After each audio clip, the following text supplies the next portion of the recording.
नमस्कार, संवाद live TV मध्ये आपले स्वागत। आपल्या भागातील महत्त्वपूर्ण बातम्यांचा जलद आढावा घेऊयात। संवाद सुपरफास्ट। राज्य माध्यमिक आणि उच्च माध्यमिक शिक्षण मंडळाचा 12वीचा निकाल आज जाहीर झाला। राज्यात यंदा 88.41% इतका निकाल लागलाय। एकूण 14,16,986 विद्यार्थी परीक्षेला बसले होते, त्यापैकी 12,52,817 विद्यार्थी उत्तीर्ण झालेत। राज्यात कोकण विभाग यंदाही अग्रक्रमावर आहे, कारण कोकण विभागाचा सर्वाधिक 94.85% निकाल लागलाय आणि दरवर्षीप्रमाणे मुलीच यावेळी अव्वल ठरल्यात। 1 जून पासून शेतकरी पुन्हा एकदा आंदोलनाचं अस्त्र उगारणार असल्याची माहिती मिळते। 1 वर्षापूर्वी दिलेली आश्वासनं अद्याप पूर्ण झाली नसल्यानं शेतकऱ्यांच्या अनेक संघटनांनी हा महत्त्वाचा निर्णय घेतलाय। दुधाला भाव, कर्जमाफीची प्रभावीपणे अंमलबजावणी, हमीभाव अशा मागण्यांचा यात समावेश आहे। गेल्या वर्षी 1 जूनलाच संप करून शेतकऱ्यांनी आपला रोष व्यक्त केला होता। आता वर्षभरानंतर ही आश्वासनांची पूर्ती न झाल्याचं सांगत ही आंदोलनाची हाक दिल्याचं शेतकरी संघटनांकडून सांगण्यात आलंय। अल्प वेतनवाढीच्या विरोधात बँक कर्मचारी आजपासून 2 दिवस संपावर गेलेत। बँकांची शिखर संघटना असलेल्या इंडियन बँक्स असोसिएशनने केवळ 2% वेतनवाढीचा प्रस्ताव मांडल्यानं बँक कर्मचारी संघटनेकडून संपाचा निर्णय घेण्यात आलाय। आता इंडियन बँक्स असोसिएशन व बँक कर्मचारी संघटना यांच्यातील सामंजस्यानेच पगारवाढी संदर्भात अंतिम निर्णय घेण्यात येईल। मात्र या 2 दिवसात ग्राहकांची तारांबळ उडणार असून ग्राहकांना ऑनलाईन व्यवहार व ATM वरच अवलंबून राहावं लागणार आहे। 1.5 वर्षापूर्वी पारनेर तालुक्यातील निगोजचे माजी सरपंच संदीप वराळे यांच्या हत्येतील फरारी शार्प शूटरना पकडण्यात अखेर पोलिसांना यश आले। हत्येनंतर 1.5 वर्ष पोलिसांना चकवा देत फरार असलेले शार्प शूटर सुशील लाहोटी व अनिल चव्हाण यांना पुण्यातून स्थानिक गुन्हे शाखेने पकडले। या दोघा आरोपींना खडकवासला येथील उत्तमनगर येथे सापळा रचून पकडण्यात आले।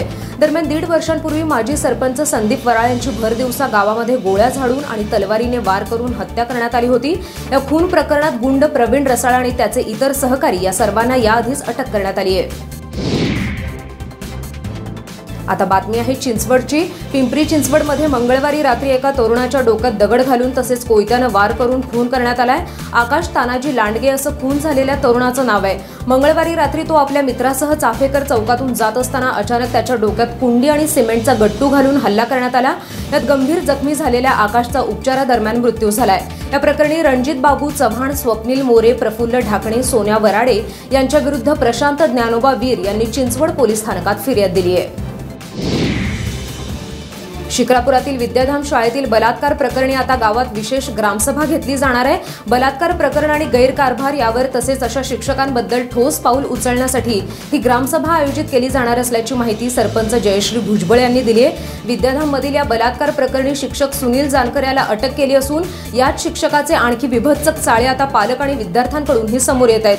दरम्यान या प्रकरणात आणखी 5 शिक्षकांची चौकशी सुरू असून याबाबत आणखी काही माहिती असल्यास विद्यार्थी आणि पालकांनी न घाबरता पुढे यावं असं आवाहन सहाय्यक पोलीस निरीक्षक अतुल भोसले यांनी केले आहे। पाबळ येथील विश्वकल्याण जीवरक्षा प्रतिष्ठानच्या 13 आरोपींच्या अटकेबाबत आता 5 जूनला सुनावणी होणार आहे। या जैन मंदिरात बोगस नोंदणी क्रमांकानं भाविकांकडून मोठ्या प्रमाणात देणगी गोळा करण्यात येते अशा तक्रारीनंतर प्रतिष्ठानच्या 13 विश्वस्तांवर शिक्रापूर पोलीस ठाण्यात अपहाराचा गुन्हा दाखल झालाय।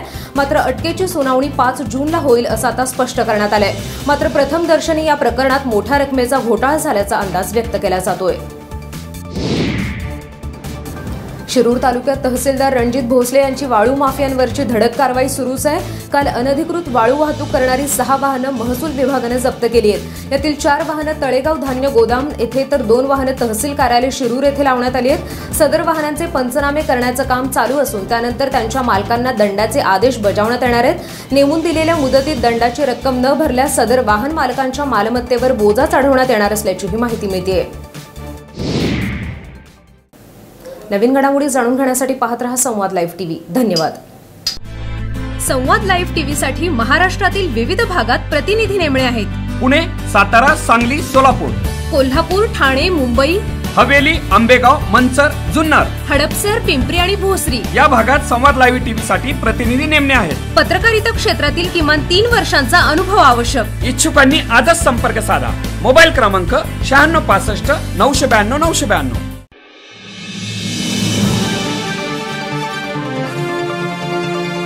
संवाद लाईव्ह टीव्ही, आपला विश्वास, आपलं चॅनल।